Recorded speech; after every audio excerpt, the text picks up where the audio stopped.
Counselor Accents Podcast. Two school counselors who love their jobs. Oh, and they happen to have Southern accents too. Bless their hearts.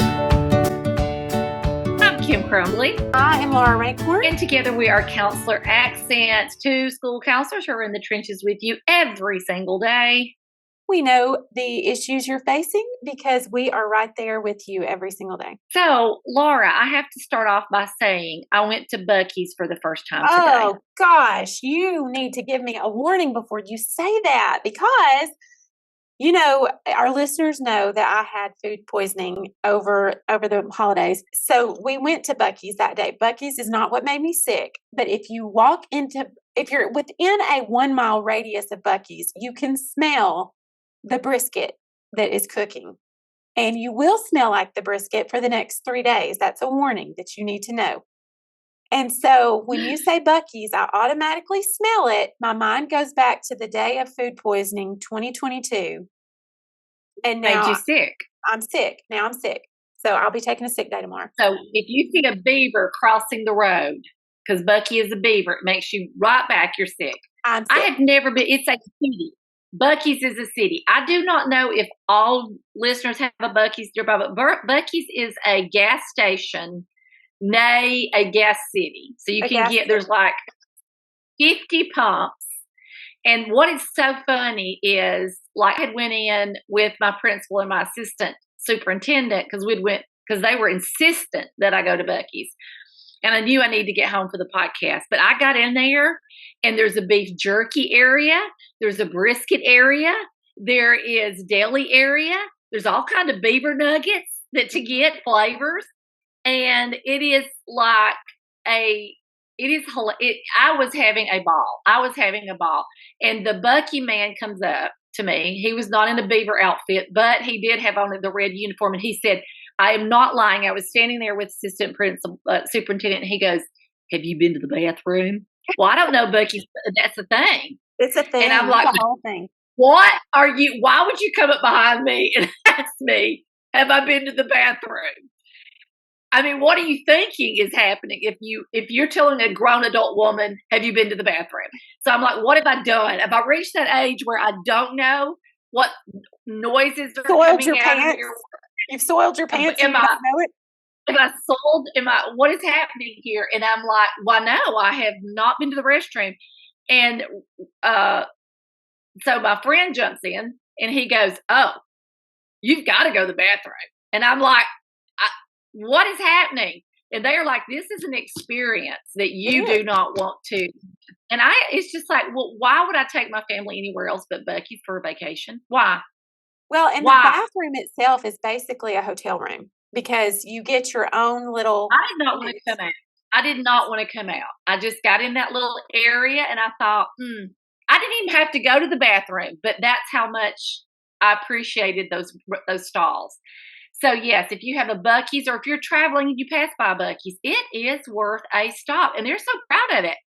But let me tell you something: they pay those Buc-ee workers. They sure do. So, I'm going to start adding them in my career fair.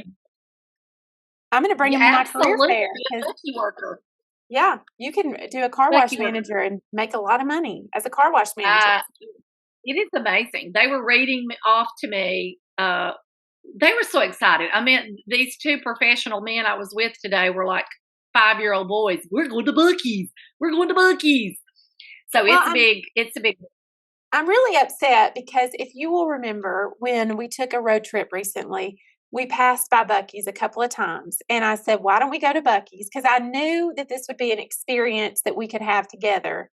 And you snubbed your nose at me and looked down at me for even suggesting. I'm better than that. I am not going to eat food from a gas station. You can all day long, and that's why your stomach stays tore up all the time, which is another very poisoning, I guess. Thing to say. I didn't eat anything from Buc-ee's on the food poisoning day, just so that's yeah. Shout out to Buc-ee's, and I hope that I hope somehow somebody from Buc-ee's hears this. I don't know how, and calls us and offers us some free nuggets if we come on back. Well, I was thinking. Nuggets. As you were talking, Laura Douglas's words came to my mind where she called us the two hillbillies that she loves. because I thought, Yes. I don't think I've ever heard anything sound more hillbilly than you can get you some beaver nuggets when you said that. Other than the other day when we said, I'm talking to you and we're having this conversation, and this is sad, but I did yell out to my husband, don't you dare turn Lisa Marie Presley's, they're going to have her funeral on there.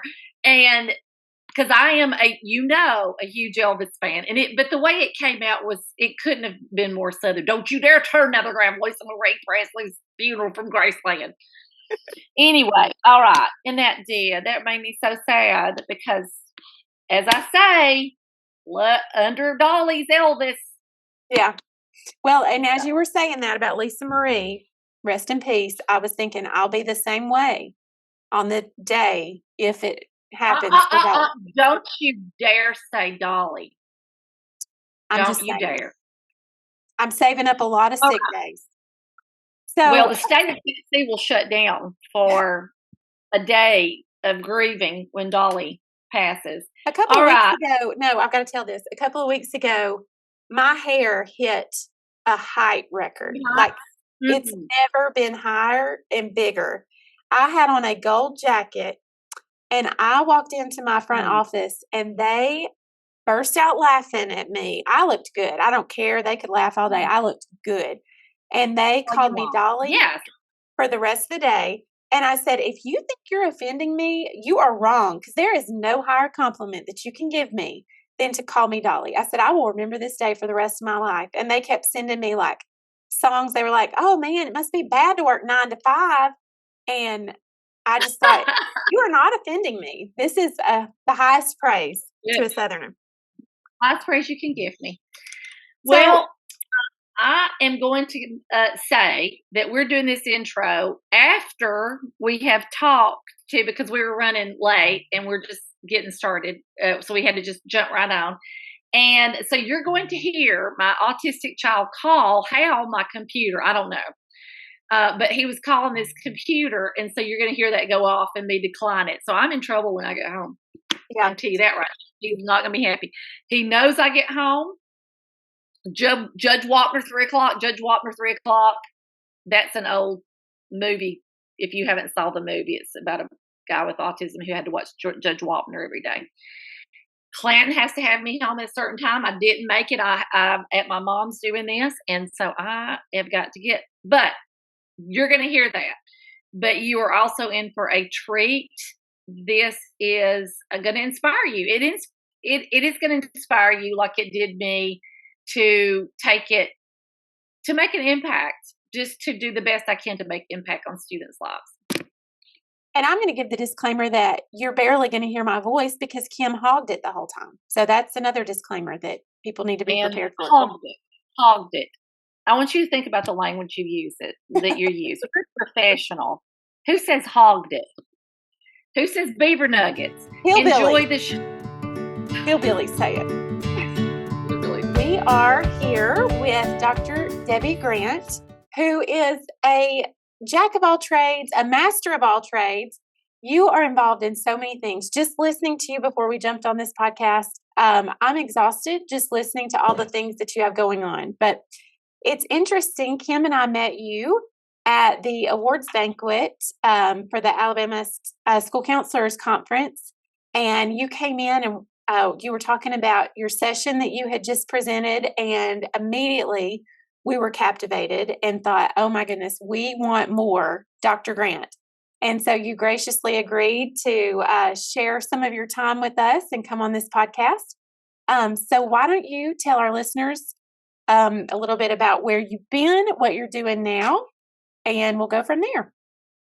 Okay, I appreciate you inviting me to be on the podcast. I've actually been really excited about this. I have been a counselor for 38 years, so I'm kind of a dinosaur, I guess, in the field. I feel like a dinosaur anyway. I did received my PhD at Syracuse University in upstate New York, and have worked in a number of different venues within counseling. So I'm very eclectic, kind of a different animal when it comes to counseling. My master's degree is in rehabilitation counseling. So I'm a retired certified rehab counselor. And certainly in the first part of my career, I worked in substance abuse and addiction recovery.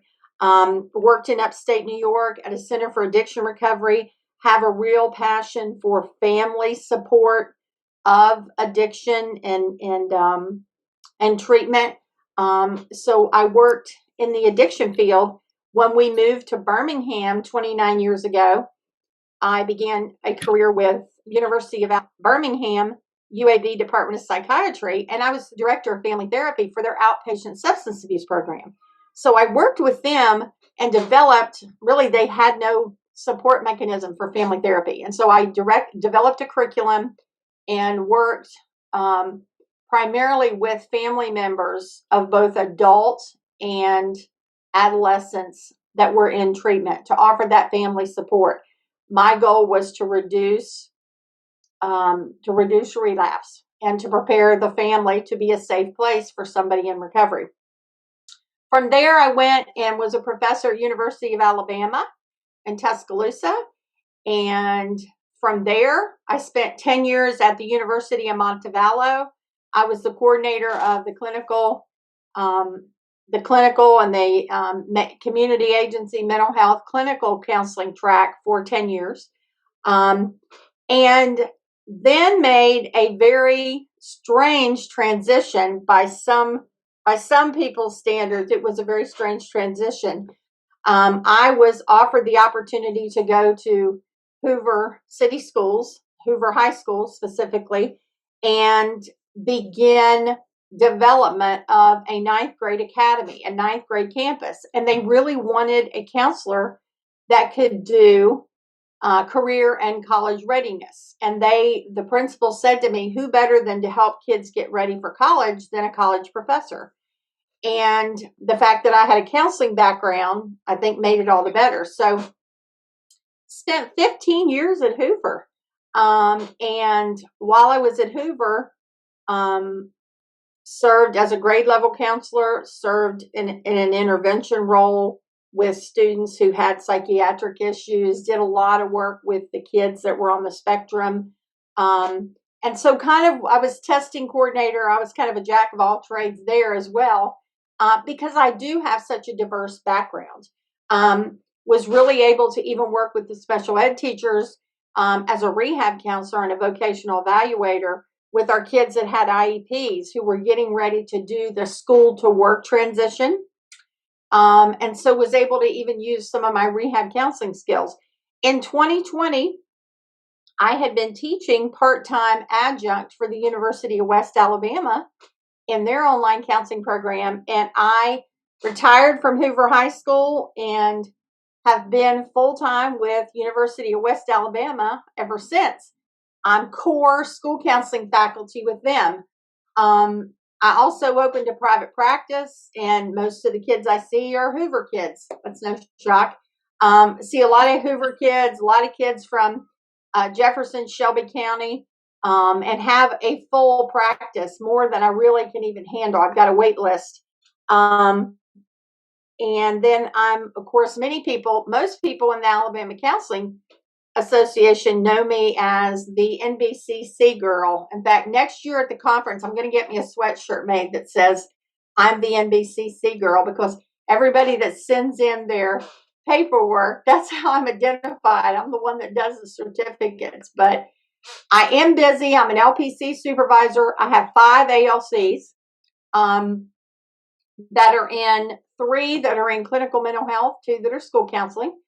And so I am a pretty high energy person, and counseling obviously is my passion. The field is my passion. I'm very passionate about adolescent mental health, which is why the session that I did at the Alabama conference was so critical for me.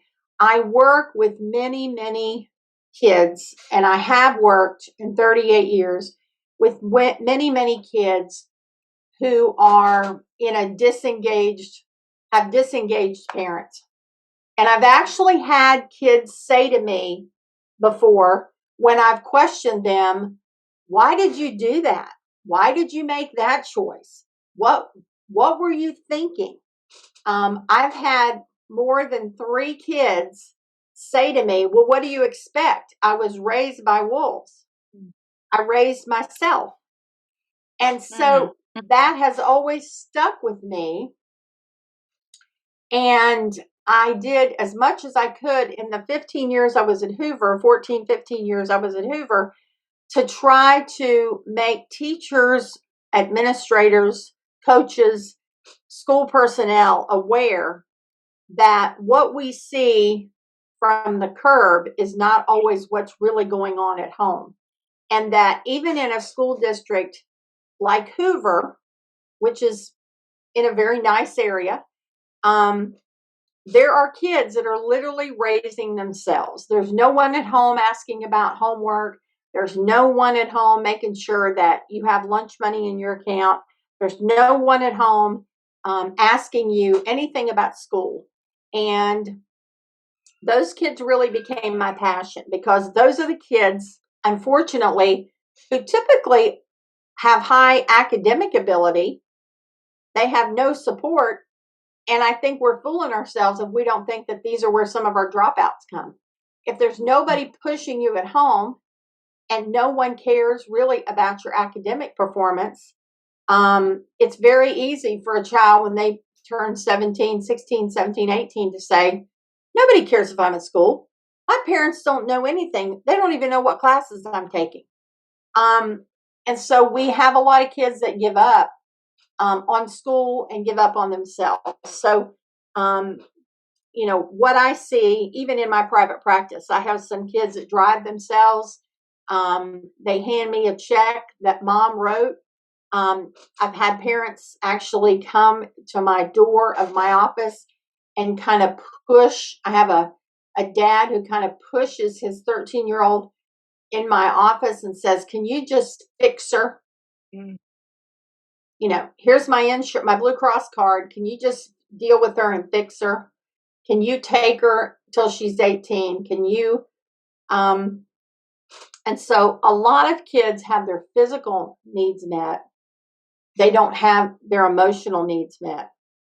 And when you see this type of disengaged parenting and you see the after effects of it, it is heartbreaking for me. It has really become my passion to work with these kids. I also think, as I talked about in my presentation, excuse me, I think that we're naive to think that all parents that are disengaged are voluntarily disengaged. There are many, many parents, especially single moms, single dads, who are working 2 or 3 jobs trying to keep the rent paid and the lights on. And so what may appear to be disengaged parenting is called survival of the fittest. And, dad may be working 8 to 5, and then he's running to a job at 5:30 where he waits tables at Olive Garden, and he gets home at 9:30 or 10. And on the weekend, he's delivering groceries for Publix to try to make sure that, everything's done. And so those kids, have the same issues and have the same needs.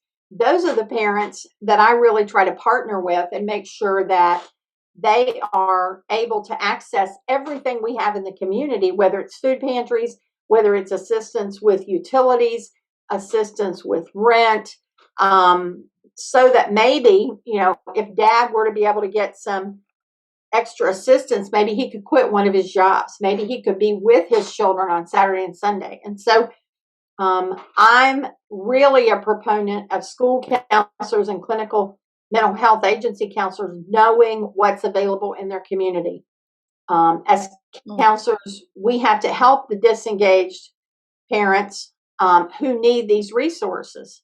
And a lot of times these kids will tell you, my mom cares. My mom just works 3 jobs, Yeah. The kids that really break my heart, though, are the kids that live in $1 million homes. Mom and dad are both professionals, typically, highly educated, but they kind of have their own agenda. And, I talk about a boy that I had at Hoover who's his mom and dad every Friday gave him a credit card and gave him $100 cash. They gave him five $20 bills and said, stay out of trouble. Don't soil the family name. Don't get arrested, and be home by 7:00 Sunday night. And dad would say, I'm going to the hunting club with my buddies. Your mom's, doing this or that. We don't want to see you. Don't get in trouble. And basically you're giving a 16-year-old unlimited financial resources, an empty house, and you're sending the message that I basically don't care what you do as long as I don't know about it, as long as the community, the police, other people don't know about it. And a lot of these kids really feel as though they are on an island. And one little boy came to me one day and he said, I don't want their money and I don't want their credit card. I just want my dad to take me to the hunting club with him. Oh, wow. Never once has he said, would you like to learn to hunt? Even if you don't want to hunt, bring your Chromebook and, hang out with us in the cabin. He said, no, my dad is not interested in spending time with me. And these are kids that are on the basketball court, on the football field, on the track, and look up in the audience and see no one. And I used to run myself ragged because when, my boys were teenagers, I had one that was in Scouts, who's an Eagle Scout. I had one in the marching band. And between trying to run between Boy Scout events, Boy Scout banquets, campouts, and all that, and be a band mom and do their field trips and all their stuff.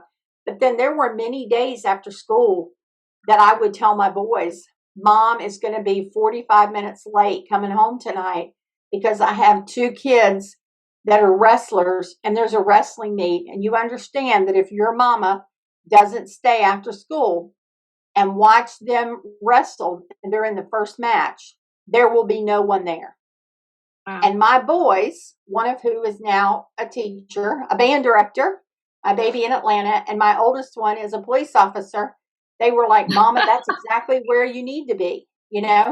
My children are both very much like me in that they put other people first. And so they were like, no, it's okay. You stay and watch that. They need to see Mama Grant in the stands.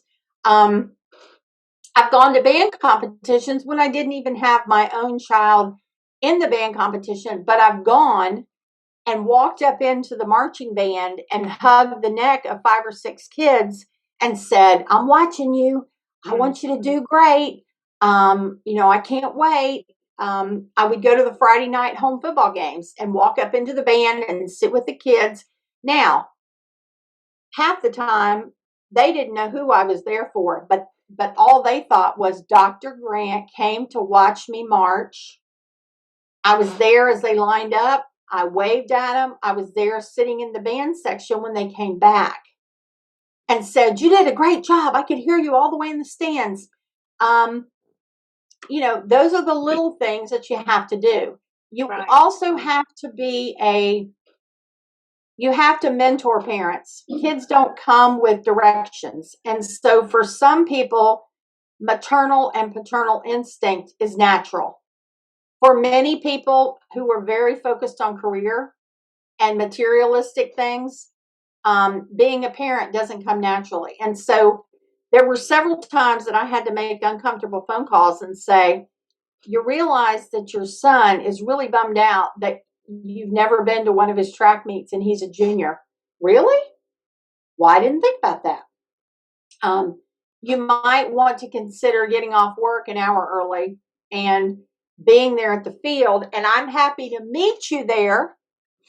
I'm happy to meet you there and show you where most of the parents sit. And I'm happy to introduce you to the other parents so that the next time, nudge, nudge, wink, wink, the next time I can get you to come, you will know some familiar faces.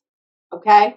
A lot of times single moms didn't come to events or single dads because they didn't want to sit by themselves. And so if I can show up and sit with them for the 30 first 30 minutes of the basketball game and introduce them to some of my great parents and sit and eat a box of popcorn and have a Coke with them and give them that little bit of sense of community and make sure that their child sees them there and how important that is. A lot of times I plant the seed. And once you can get someone there, they will typically come back. But if you've ever had to go somewhere by yourself, a wedding, a party, a cookout, it's uncomfortable. Yes. Because in our society, people are paired up. We live in a culture where typically, you always go with someone else. And I think for parents, it's no different. And I've had kids come to me and say, you're the reason my mom now comes to my volleyball games, because before you talked to her and sat with her, it wasn't on her radar at all. But you were the one to finally make her aware how important it was to me. And,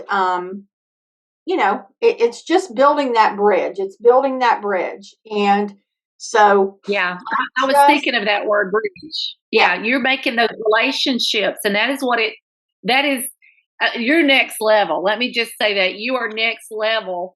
But you are building that relationships, which we know is what takes to pull these kids out of our family. It's just that I'm thinking of it differently than I've ever thought about it for our listeners who are all over the United States. When she talks about Hoover, this is a school system that if you say this in Alabama, it brings to mind mansions. It brings to mind the top of the line of education, the top of the line of sports, fields and equipment. I mean, we're talking about where the rich people in Alabama live. And so it crosses that socioeconomic barrier. I live in one of the poorest areas, sections, and so I deal with the other. So I get that raised by wolves. But this is a really, I guess, growth mindset for me to think about parents that on the other end are so driven to keep up with the Joneses and to keep up with this that they've got going, and the material that they have forgot their, you can see it in that poverty level, and then to think about it in the complete opposite, in the rich area with rich kids. So that is a really, for our listeners, she's talking about one of the nicest areas in Alabama, but that still does not mean that those parents know how to parent or feel comfortable, maybe not have been like you're doing. You're saying, I'm going to show you how. And so I knew you were something special when you walked into that banquet and everybody kind of stopped, like you're in the house, and we start hearing all these stories from everybody, just that you're the real deal. And you've even had students who've gone on to play professional, and they've come back to, you're still that person that those relationships don't stop, do they? No, they don't. And the thing is, once you love a child and they know you love them unconditionally, the bond is forever. And the funny thing, everybody laughs in my private practice. I have 4 students that I had 9th through 12th grade at Hoover.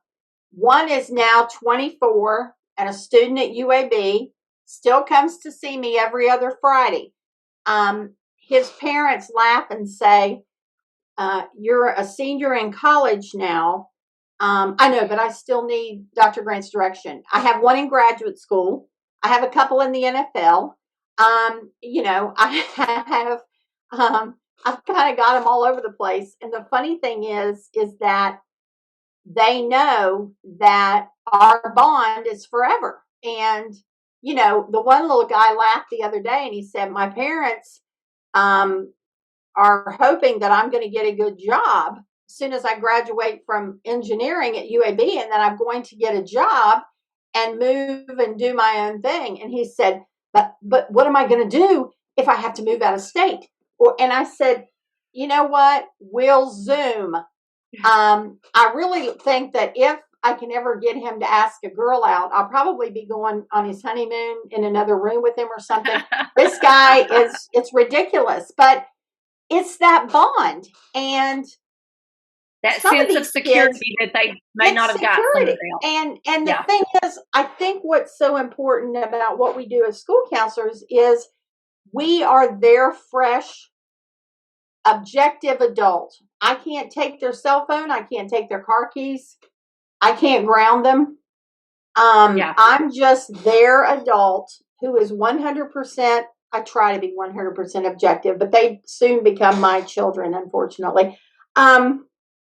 And, you know, for some of them, even at 24 and 26, they still want to run things by me. My opinion still matters. And for me, that's inspiring because I think all the time, why does a 24-year-old want to care what a 60-year-old woman thinks? But the fact is, they don't see me as a 60-year-old woman. They see me as their confidant.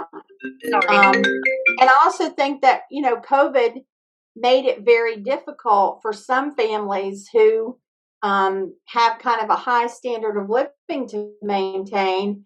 For the first time, their kids were at home. They didn't know what to do with them. Once COVID was over, after being in the house for a year and a half with their kids, they wanted space, and they put a high price on being able to say, my child has this, my child has that. Kids want your presence with the C. They don't want your presence with the TS.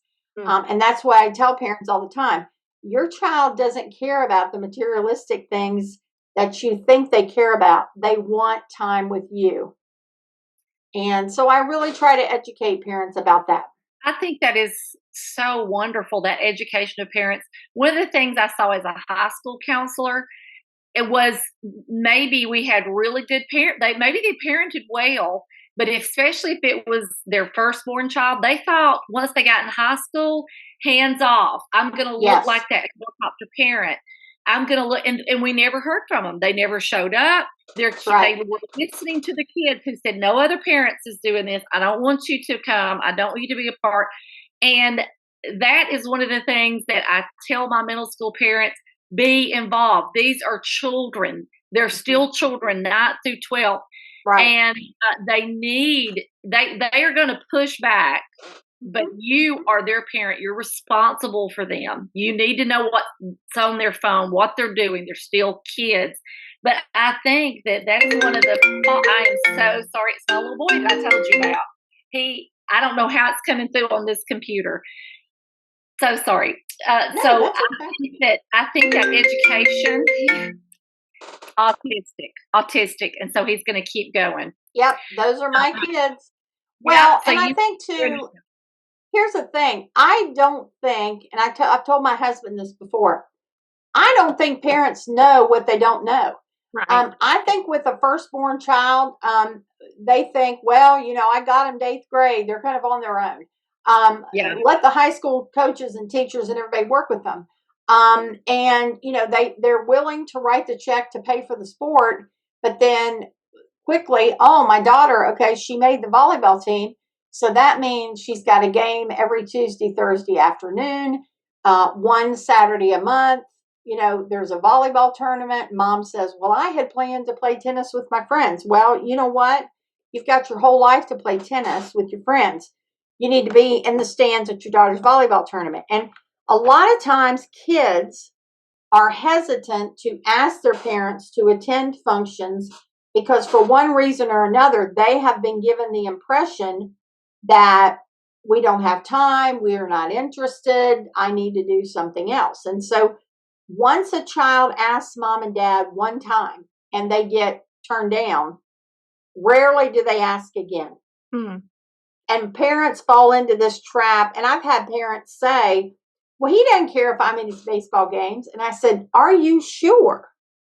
And she said, well, he never mentions it. And I said, but that doesn't mean he doesn't want you there. There's a lot of communication gaps. And a lot of times kids don't know how to self-advocate with parents. You can teach a kid all day to self-advocate with a principal or a teacher. But when it comes to their parents hold so much over them that a lot of times I've had kids say, my parents are disengaged. I don't want to rock the boat. I don't want to make my life any more difficult than it already is. I don't care if they ever come.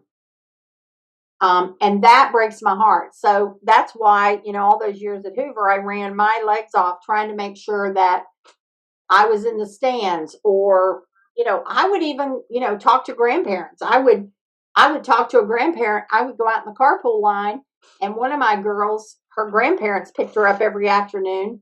And I was out there one day and I introduced myself. I said, I'm your granddaughter's school counselor. And I said, I'd love for you to meet me one afternoon at her softball game. I said, because I sit by myself at the softball game. And they said, we're allowed to attend those? Absolutely.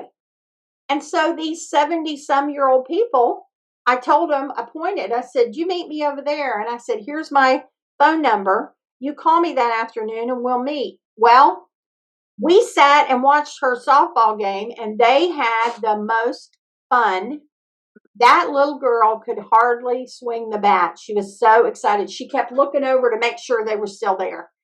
And I told her grandparents, I said, if you're retired and you have the resource of time to do this, you just don't know what you're doing for her. They came every game they could. And she said to me, thank you for inviting my grandparents, because they wouldn't have thought about coming, And she wasn't thinking about asking them because she didn't think anybody cared. No. Let me ask you, we had a conversation today. I had a conversation with one of the assistant superintendents. He said that with the higher income schools, he has more parent complaints because there's almost a sense of entitlement that I don't want my child to go through anything. Yep. So are these same parents, are they, when it comes to, by Ned, you're not messing with my child, are they the same ones that will come in and get you on that end, or they totally could care less on any of it? It depends. I've seen both. I have some that say, you know what, my child is such and such. I don't want anything that's going to, I've had parents say, I don't want my child to have a 504 plan or an IEP, because in our family, no one's ever had a learning disability, and we're just not going to have a learning disability. Well, you don't get to pick and choose. Or I've had parents that say, well, he can't have an IEP because he's going to go to law school. And you talk to the kid and you're like, do you have any interest in going to law school? No, my dad's a lawyer, so he says I have to be a lawyer. So a lot of times it's a status. It's the parent doesn't want to necessarily, they don't want anything to happen at school that may in fact reflect differently, not even poorly, differently on them. And so the only time you'll hear from them is when there's an issue that ultimately affects them. They're not going to come to a track meet. They're not going to show up for an IEP or 504 meeting. They're not going to show up until the kid gets in trouble and the principal calls and says, we need you to come in. Your son or daughter might be going to alternative school or whatever. Now they're going to show up with their attorney in hand and the fight's on. But as long as you stay out of their way, don't intrude on their time, and their kid kind of does their own thing and raises themselves, they will stay off your radar. And a lot of parents, I find, avoid school because they're so embarrassed. I've had parents who will come and I'm like, oh, it's so great to meet you. And she's like, well, I'm really embarrassed. We have a tough time making it. My husband left us last year. I'm trying to work 3 jobs. I feel like I'm an embarrassment to my child. No, never feel that way. And that's when you sit down and say, let me help you find some help. And a lot of times parents are embarrassed. They don't want to be an embarrassment to their kids. I've had parents that say, I really need Tommy to be on free reduced lunch because I don't have money to put in his lunch account, but he doesn't want to be one of the free reduced lunch kids. You know what? And then once you talk them through it and you sit with them at a computer and you help them apply, they understand that Tommy's not going to have a bright orange card that says I'm a free reduced lunch kid. He's going to punch in a code like everybody else, and nobody will even know. Yeah. Nobody will even know. But the parents think, Like education. yeah. So a lot of what I did was parent education. It's okay to get a reduced lunch. That's what it's there for. Okay.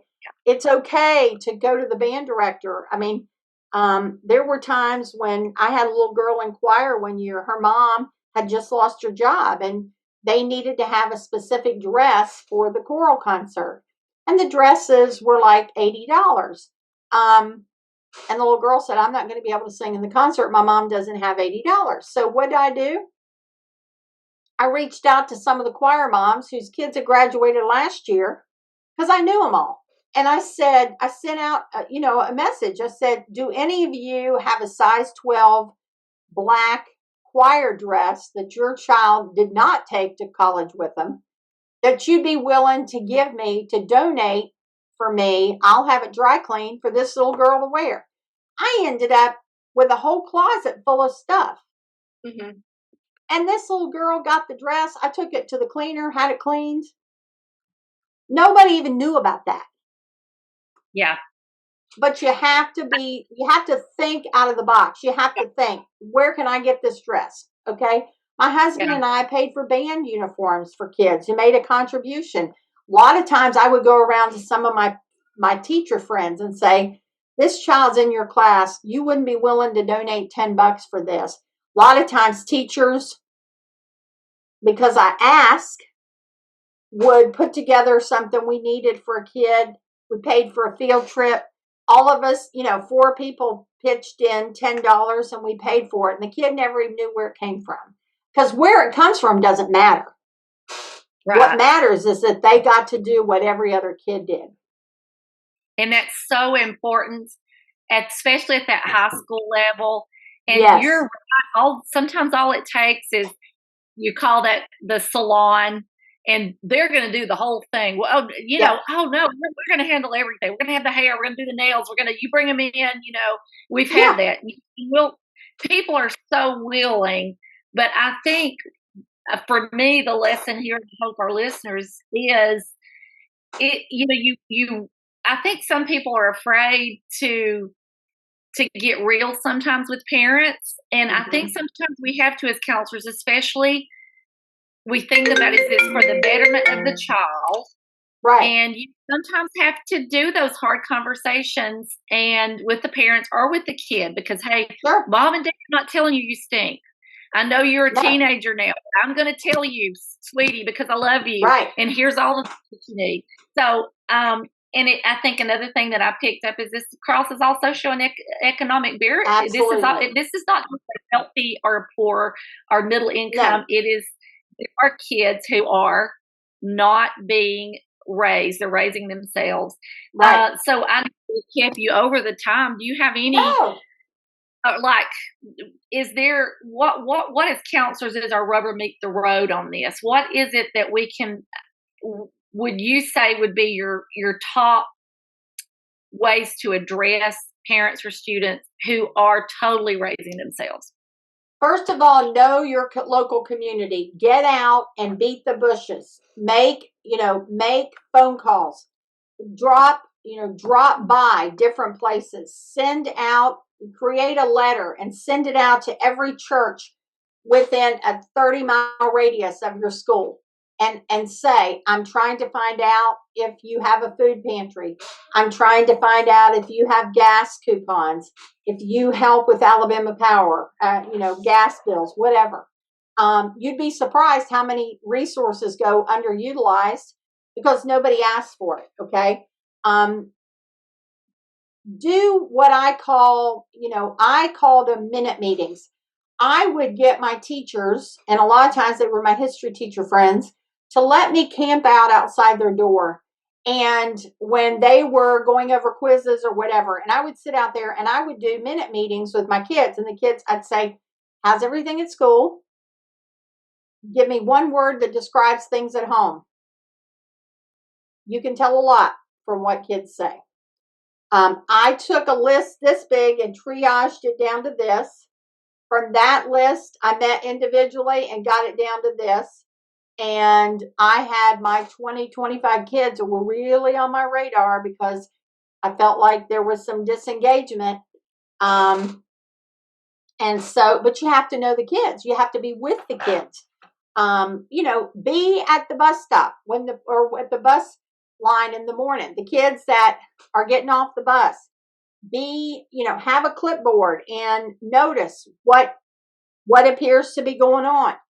Step up inside the bus. I used to get up inside the buses and say, when I was at the 9th grade campus, I would get up in the bus and say, any kids you're worried about? Any kids when you pull up to their bus stop that you're worried about? Yeah. Have you noticed so-and-so, even in January, never wears a coat? They don't have a coat. The bus driver keyed me in on that. Okay, well, that's a quick fix because I went right down the street to, Old Navy and bought a down-filled winter jacket for $20 and gave it to the kid that afternoon. I mean, it's easy. Go to the Salvation Army thrift store. I used to buy kids. I had a closet full of clothes for kids that I bought at the thrift store. And I would take it home and wash it. And I'd say, here, looks like you're cold today. Here's some mittens. Here's a hat. But your bus drivers are a great resource, especially in rural areas. In rural areas, bus drivers tend to know what's going on.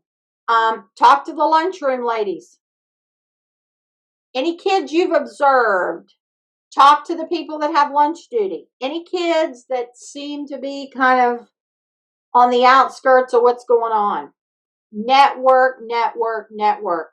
Send out an email to all your teachers and say, I am trying to very quickly circle the wagons around kids that may not have the support at home. Kids that appear to never have their homework. Kids that have parents that never respond to teacher emails. You can take a huge school and make it a very small place, but it requires you to brilliant. You're brilliant. Yeah. You're brilliant. That's exactly what you have to do. Narrow down. It seems like it's overwhelming, but get that data, and what you will see is I can make a step toward this amount. Yeah. You are brilliant. You are brilliant, and you're one of our people. Laura and I do the minute meetings. We do a lot of what you're talking about, but I am nowhere near where you're at. I want to be you. I am so glad to know you now. We met you at the award ceremony, and I could tell I told Laura, I said, I am so drawn to her energy, and everybody was drawn to you. And thank you. You're the real deal. Well, I appreciate that. I'm always available. I do a lot of training with parents, a lot of times. In fact, tomorrow I've got to do a session. One of my little girls, when she came in last week, I said, what do you want me to do? And she said, can you talk to my parents? I said, what do you want me to talk to them about? Well, they don't listen to me. Maybe they'll listen to you. So I'm going to have a really hard conversation tomorrow afternoon with a couple parents that kind of need to hear the way their daughter feels. And she's fearful that she's not comfortable saying it, but needs to be said. Yeah. Got to move forward. Yeah. We're in an impasse. So, I'm pretty much I advocate for those that won't advocate for themselves. So, that's kind of my role. I feel like it's my spiritual gift. So you guys know how to get me. You know where I'm at. We're now friends for life. And so I'm always here to help you guys.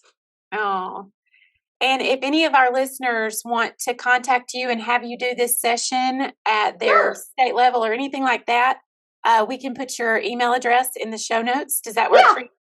Yeah. Just put my Dr. Deb Grant at Gmail.